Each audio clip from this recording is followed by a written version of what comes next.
चलिए आगे बढ़ते हैं। बड़ी खबर आपको दे दें, धारा 370 पर फारूक अब्दुल्ला का बड़ा बयान सामने आया है। 370 पर फिर सुप्रीम कोर्ट जाएंगे। फारूक अब्दुल्ला ने बड़ी बात कही है। 370 को फिर से बहाल किया जाएगा जम्मू कश्मीर में। फारूक अब्दुल्ला ने कहा तो वहीं चीन से बातचीत पाकिस्तान से क्यों नहीं कर सकते। पाकिस्तान से बातचीत की एक बार फिर से वकालत करते हुए फारूक अब्दुल्ला नजर आए हैं। तो वहीं इस पर अमित शाह का पलटवार भी सामने आया है। अब 370 कोई वापस नहीं ला सकता, अमित शाह ने ये बात कही। नेशनल कॉन्फ्रेंस के अध्यक्ष फारूक अब्दुल्ला ने कहा कि आर्टिकल 370 को लेकर वो फिर से सुप्रीम कोर्ट जाएंगे और 370 को फिर से बहाल करेंगे। तो वहीं फारूक ने कहा कि चीन से बातचीत हो सकती है तो पाकिस्तान से बातचीत क्यों नहीं हो सकती। वहीं अमित शाह ने इस पर पलटवार करते हुए कहा कि अब 370 कोई वापस नहीं ला सकता है। जम्मू कश्मीर में विधानसभा चुनाव होने वाले हैं, इससे पहले वार पलटवार का सिलसिला जारी।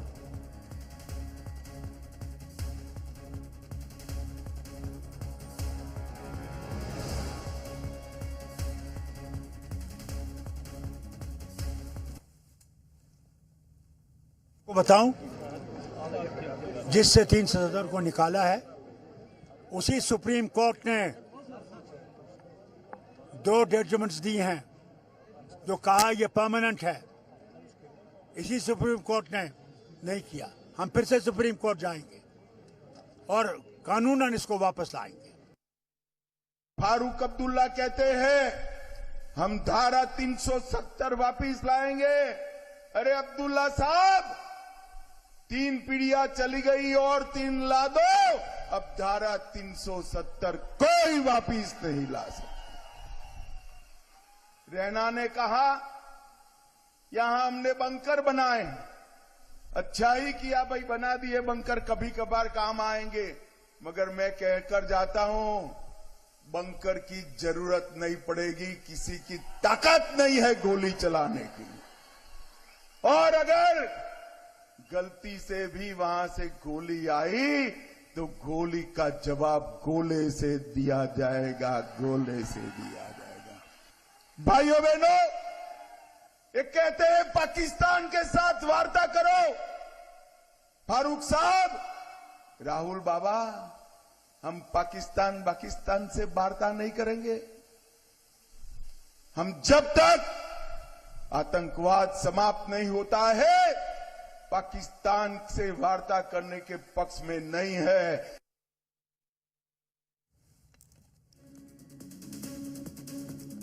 जम्मू कश्मीर में एक दशक के बाद विधानसभा चुनाव हो रहा है तो वहीं चुनावी घमासान में राजनीतिक वार पलटवार का सिलसिला जारी। लेकिन फिलहाल बीजेपी का फोकस जम्मू के कटरा की मां वैष्णो देवी सीट पर है। बीजेपी किसी भी कीमत पर इस सीट पर जीत दर्ज करना चाहती है। चुनाव को लेकर वहां के उम्मीदवारों और मतदाताओं का क्या कुछ कहना है, हमारे संवाददाता रजत बोरा ने खास बातचीत की, सुनिए। बारीदार हों या फिर शॉपकीपर्स हों, क्या कुछ मुद्दे हैं इस बार विधानसभा के लिए? जय माता दी, आपका कटरा में स्वागत है। सबसे बड़ी बात ये है कि जो बारीदार है, ये आपको थोड़ा सा ऐसे शॉर्ट में बताऊंगा। ये हमारी एक हिंदू कम्युनिटी है। इसमें 4 कम्युनिटीज़ हैं हमारी, जो यहाँ पे एंशिएंट टाइम से, जब तक माता वैष्णो देवी यहाँ से हैं, वो वहाँ पे यात्रा चलाने का काम उन्होंने शुरू किया था। और जो यात्रा यहाँ पे चलाई है वो यहाँ पे लोगों ने घर से दीप, तेल और घर से खाना लेके लोगों को दर्शन करवाते थे। जैसे आपने देखा होगा मचेल माता में यात्रा शुरू हुई, सेम इसी पैटर्न में। और वो टाइम एक ऐसा टाइम था जहाँ पे कोई गवर्नमेंट की सपोर्ट नहीं थी, ना किसी एडमिनिस्ट्रेशन की, ना जैसे ये ट्रस्ट बना श्राइन बोर्ड का, ऐसा कोई सिस्टम नहीं था। 1986 में इन्होंने जबरदस्ती टेक ओवर किया। उस टाइम पे यहाँ पे गवर्नर महोदय थे जगमोहन जी और सीएम थे हमारे फारूक अब्दुल्ला जी।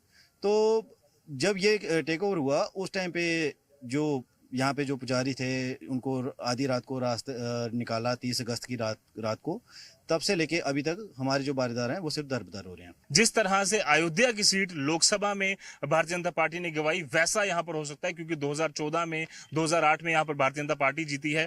हमारे साथ सर, किस तरह से विधानसभा के चुनाव यहाँ पर चल रहे हैं और जिस तरह से बात की जा रही है, जुगल किशोर जी को भी आप सपोर्ट करते हैं, कैंडिडेट वो 2002 में भी रहे हैं, क्या कुछ इस समय मुद्दा है और क्या कुछ माहौल है? देखो, इस टाइम मैं आपके पास होटल एसोसिएशन की तरफ से आया हूँ। 2008 में के बाद हमारे यहाँ बीजेपी की सरकार रही, बीजेपी के एमएलए रहे। अब हमारे कटरा की हालत देख लो, गलियां ठीक नहीं है, बिजली नहीं है, पानी नहीं है, लोग पानी को तरस रहे हैं। जब 3 महीने पानी यात्रा के हमें आते हैं, मई जून जुलाई, एक पानी का टैंकर 5-5 हजार का बेचा जाता है। बिजली 8-8 घंटे बंद होती है, रात को 2-2 घंटे बंद होती है। जो छोटा होटल वाला है उसका 3,000 या 5,000 का जनरेटर में तेल लग जाता है। हमने सोचा था मोदी साहब जी आए हैं यहाँ, हमें बिजली देंगे, पानी देंगे, कटरा की सुरक्षा के लिए कुछ और काम करेंगे। कोई यहाँ पार्क बनाएंगे, जहाँ कोई गोंडोला जहाज है देवा माई में लगाएंगे और कहीं लगाएं। जहाँ उन्होंने कोई इन्होंने हमें कुछ नहीं दिया, खाली ये हमें टाफी दे के चले गए। हम यही चाहते हैं जो कटरा की डेवलपमेंट जो करेगा, पानी कटरा में लाएगा, बिजली लाएगा और कटरा में रोड सड़कें बनाएगा, कटरा के बोर्ड उसी को। बिल्कुल एक बड़ा इशू जो है वो बिजली पानी का और अलग अलग इश्यूज जो है वो लगातार अपनी तरफ से लोग बता रहे हैं। बंसीलाल जी हैं। बंसीलाल जी, 8 बार आप चुनाव लड़ चुके हैं और एक बार फिर से चुनाव लड़ रहे हैं। क्या कुछ है जहन में, क्या कुछ आपको लगता है जो मुद्दे हैं इस बारी विधानसभा में? मैं आपके चैनल का बहुत बहुत धन्यवाद करता हूं। और आज श्री माता वैष्णो देवी विधानसभा से ये हमारी 8वीं इलेक्शन है और इसके साथ हमारे लोगों के जो है बहुत ज़्यादा मुद्दे हैं। जैसे प्रधानमंत्री जी आए, हमारा जितना पढ़े लिखा नौजवान है बहुत ज़्यादा उम्मीदें थी कि हमारे लोगों को कोई रोज़गार मिलेगा। उसके बाद हमारे आंगनवाड़ी वाले थे, आशा वर्कर थे, स्कूलों के कुक थे और इनको भी बहुत आशा थी। उसके साथ मैं ये कहना चाहता हूँ 1 करोड़ तक यात्रा जो हमारी कटरा में हो गई है। आज तक हमारे मजदूर को खड़े होने के लिए कोई जगह नहीं है, ना कोई सराय हैं। उसके साथ आज हमारा कितना मजदूर है यहाँ वैष्णो देवी में? यहाँ कोई 50-60 हजार जो मजदूर हमारा है, हाँ वो है सारे। नौजवान नेता सोहन चंद है हमारे साथ, कांग्रेस के प्रवक्ता के तौर पर हमसे बात करेंगे। सोहन जी, बारीदारों का इशू हो या फिर जिस तरह से लगातार बात हो रही थी गंडोला को लेकर भी एक बड़ा एजिटेशन यहाँ पर हुआ, रोड को लेकर हुआ, क्या कुछ मुद्दे आपको लग रहा है? हमारे जहाँ पे जो ये विधानसभा सीट है तो हमने कई बार बीजेपी की झोली में डाल दी है मोदी जी के कहने पे। लोकसभा में भी हम इनको ही वोट डालते हैं मोदी जी के कहने पे।